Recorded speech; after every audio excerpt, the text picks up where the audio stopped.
Hi hello friends, good morning. आज आपण samosa recipe पाहत आहोत. समोसा नेहमीसारखाच व्यवस्थित अगदी बरेच वेळा मी रेसिपी अपलोड केलेली आहे. यात फक्त ॲडिशनल असं मी पत्ताकोबी आणि कांदा घातलेला आहे स्टफिंगसाठी. हे छान परतून घेणार आहे. त्यातच आलं लसूण कोथिंबीर मिरचीची पेस्ट घातलेली आहे. आणि हा आता गरम मसाला, लाल तिखट, हळद, मीठ, साखर आणि बडीशेप. त्या अशा प्रकारे माझं स्टफिंग आता तयार आहे. हा समोसासाठी गोळा 2 वाटी मैद्याचा गोळा भिजवून ठेवलेला आहे. आणि आता ह्याच्या छान पाऱ्या करून घेणार आहे.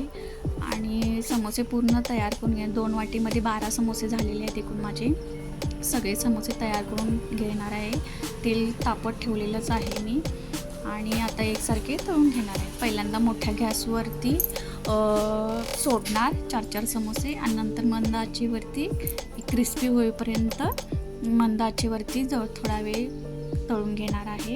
आणि हे अशा प्रकारे मस्त फ्राय झाल्यानंतर आपल्याला अंदाज आला पाहिजे की किती बाबा समोसा कितपत भाजलेला आहे याचा अंदाज आल्यानंतर काढा. आणि अशा प्रकारे सुंदर अशी माझी डिश तयार झाली आहे. माझे व्हिडिओ आवडत असतील तर नक्की लाईक शेअर करा आणि नवीन असाल तर सबस्क्राईब करा.